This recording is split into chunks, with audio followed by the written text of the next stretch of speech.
Yellow journalism એ શું છે? એટલે કે કોઈ ખોટી અફવાને હવા આપવી, પૈસા લઈને કોઈ વ્યક્તિની વિરુદ્ધમાં ઝુંબેશ ચલાવવી, હાથે કરીને કોઈની ઇમેજ ખરાબ કરવી અથવા કોઈને બદનામ કરવું, આને કહેવાય યેલો જર્નાલિઝમ, જે લોકો અને સમાજ માટે બહુ જ નુકસાનકારક છે. અને એટલે જ આવતીકાલના બધા છાપામાં મોહન ભટ્ટ અને કિંજલ ભટ્ટની માફી માંગતું માફીનામું છપાઈને આવવાનું છે. અને સાથે સાથે અમુક રિપોર્ટર્સ અહીંયા આવીને તમારા બધાનો ઇન્ટરવ્યૂ લેશે, જેથી કરીને સચ્ચાઈ અને તમારો પક્ષ લોકોની સમક્ષ આવે. થેન્ક યુ મોહિતભાઈ ને કાપડિયા મેડમ, તમારો પણ ખૂબ ખૂબ આભાર. આભાર તો તારો કિંજલ, તારે લીધે મને સમાજમાં યલો જર્નાલિઝમ વિશે જાગૃતિ લાવવાનો મોકો મળ્યો, તેમજ નવેસરથી લડવાની મને તાકાત પણ મળી. ઓકે, તો ફરી ક્યારેક મળશું તારા હાથની ચોફી પીવા માટે. ચોક્કસ. તો આપણે જઈશું. હા, ચાલો.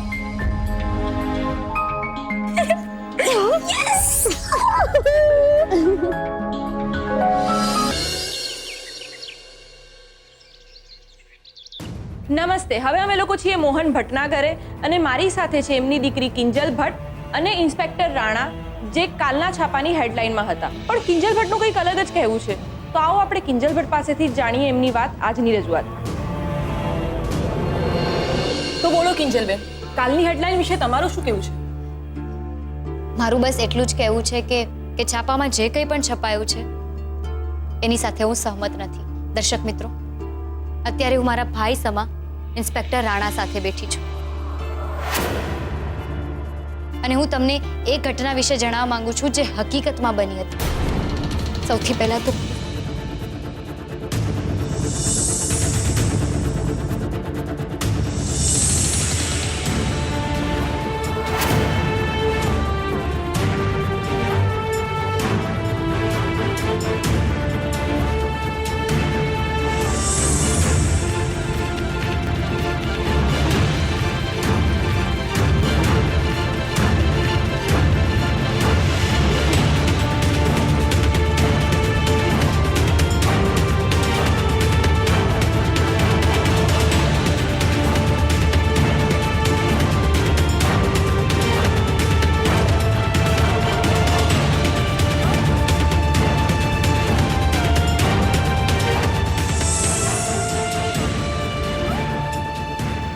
તમે શું નક્કી કર્યું છે? હવે પછીનું તમારું પગલું શું હશે? શું સુશાંત સામેની ફરિયાદ તમે પાછી લેશો? હવે પછીના પગલાંની તમને બહુ જલ્દી ખબર પડી જશે. નવી પોલિસી મુજબ વેસ્ટ સાઈડના બધા જ રોડ બ્રોડ થઈ જશે, એટલે ત્યાં કટ આવી જશે અને સાઉથ ગેટ બાજુ સરકારી ગાર્ડન બનવાનું, એટલે ત્યાં લોકોની અવર જવર પણ વધી જશે. તો ત્યાં કમર્શિયલ પ્રોજેક્ટના ચાન્સીસ વધી જશે.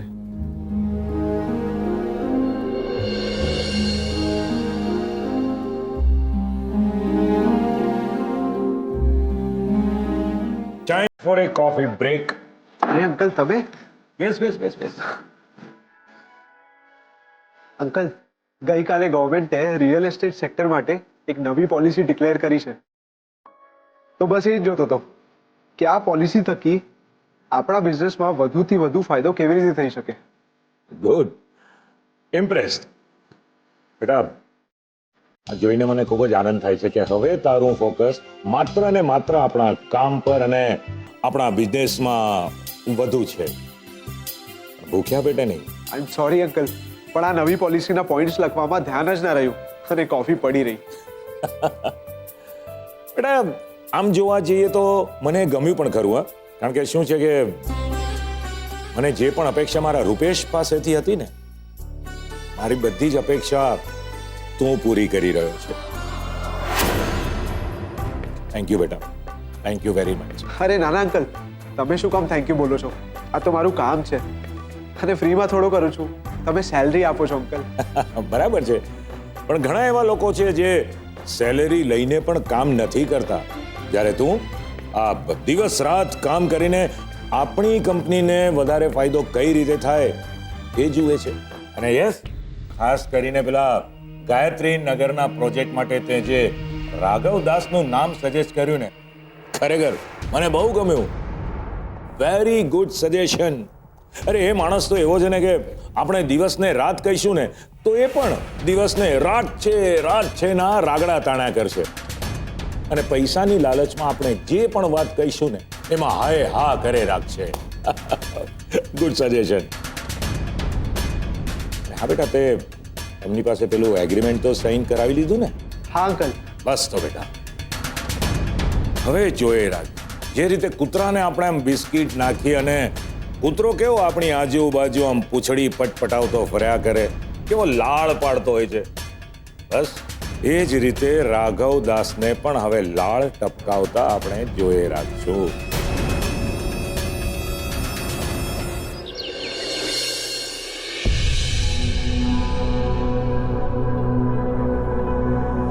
લ્યો મોહનભાઈ, અમારા સુશાંતનું માફીનામું એણે લખીને આપ્યું છે તમારી શરત મુજબ.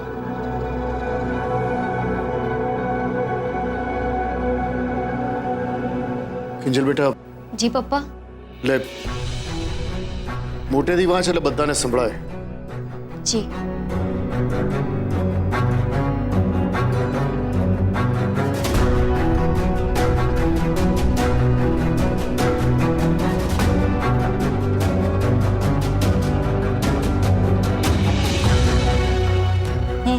સુશાંત સાગર ત્રિવેદી, ઉંમર 28 વર્ષ, તાપીનગર પોલીસ ચોકીમાં ઇન્સ્પેક્ટર રાણા સામે કબૂલ કરું છું કે મેં કિંજલને માનસિક તથા શારીરિક ત્રાસ આપ્યો. મેં કિંજલ ભટ્ટ સાથે છેતરામણીથી લગ્ન કરવા ઈચ્છી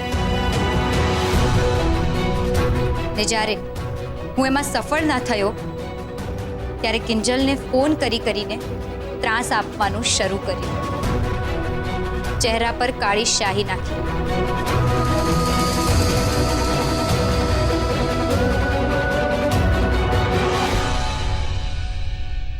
કાળા ગુલાબ મોકલ્યા. તે જન્માષ્ટમીના દિવસે રાત્રે રમકડું મોકલવા પાછળ પણ મારો જ હાથ હતો.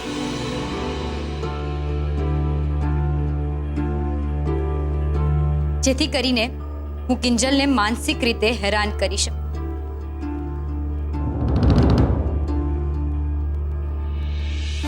સાથે હું એ પણ સ્વીકારું છું કે મેં જ કિંજલ ભટ્ટનું અપહરણ કર્યું હતું ને મારી સાથે લગ્ન કરવા માટે દબાણ પણ કર્યું હતું. આ પત્ર દ્વારા હું કિંજલ ભટ્ટ, મોહન ભટ્ટ અને એના આખા પરિવારની માફી માંગુ છું. સાથે વચન આપું છું કે આજ પછી હું કિંજલ ભટ્ટની આસપાસ પણ નહીં ફરકું ને સીધી કે આડકતરી રીતે એનો સંપર્ક કરવાનો પ્રયત્ન પણ નહીં કરું.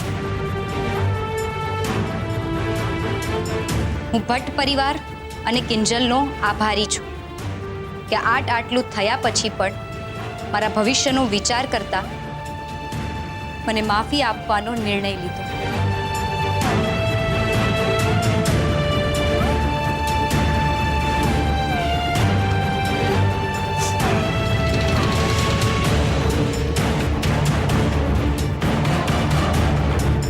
સાગરભાઈ,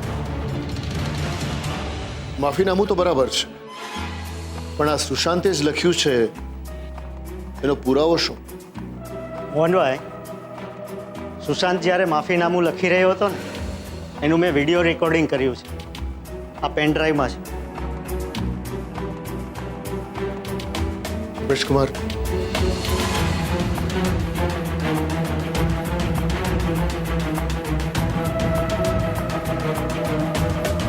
જોઈ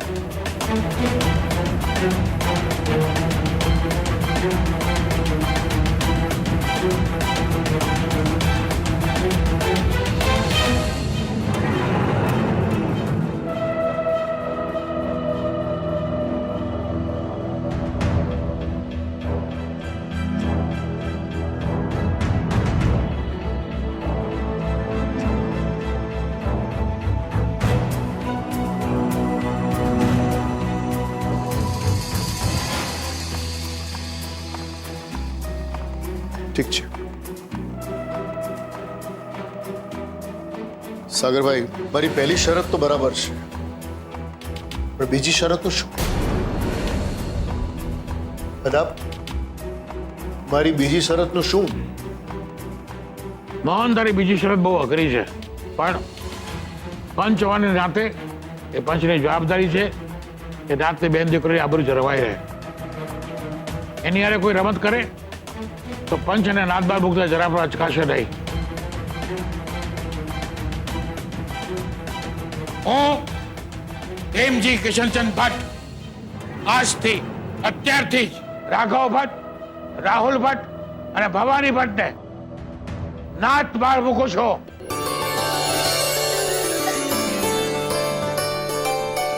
એટલે અદા, જેવી રીતે અમારા ઘર અને દુકાનની બહાર મેં નાતબારની નોટિસ લગાવી હતી, એવી જ રીતે રાઘવ કાકાના ઘરની બહાર પણ લગાવશો? બાપને બોલે લગાડીશ નોટિસ.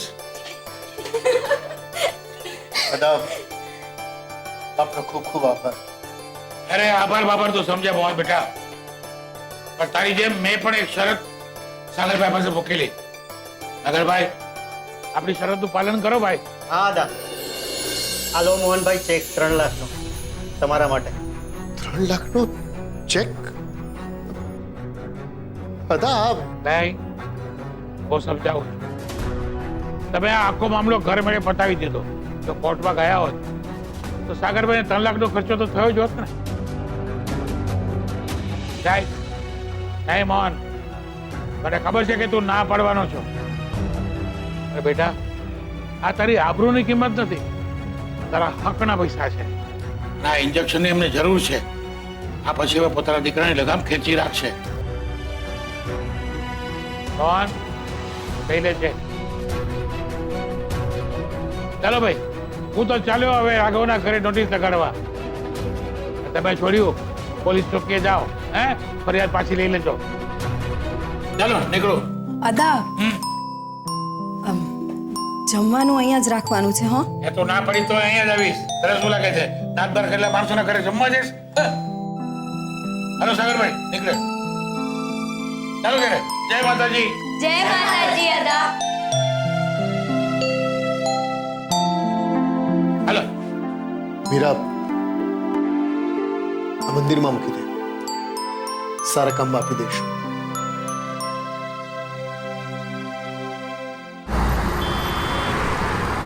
જી વકીલ સાહેબ, જી. કિંજલે રાણા સાહેબ સામે ફરિયાદ પાછી લેવાની વાતને પાક્કી કરી દીધી છે.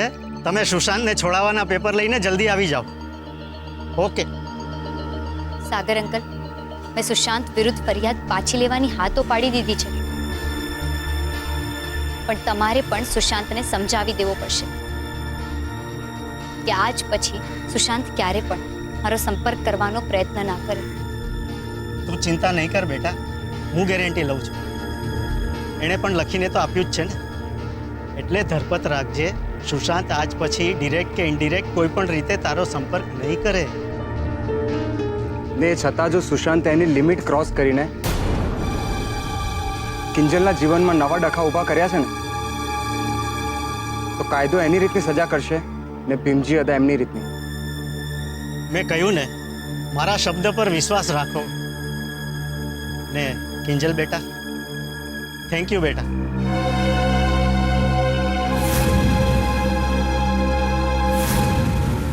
તે આજે અમારું ઘર પણ બગડતા બચાવી લીધું. જય હાટકેશ. જય હાટકેશ.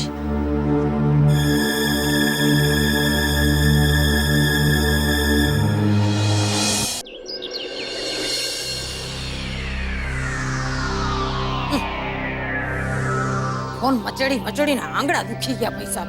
જો હજુ રીંગું જાય છે, પણ બધા ફોન જ નથી ઉપાડતા પૈસા. કે કઈક મોટું રમખાણ થયું લાગે છે.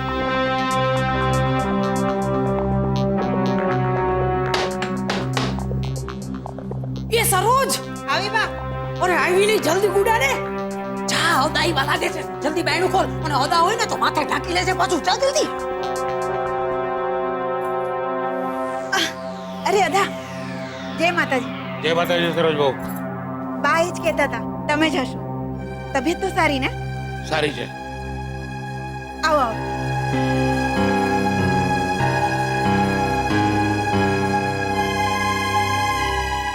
હું અદા જય માતાજી. જય માતાજી ભવાની બહુ. આવો રે બેહો બેહો અંદર. ના હું અહીંયા જ ઠીક છું. હા ગુલાબ. બા તું આય હું કરસ?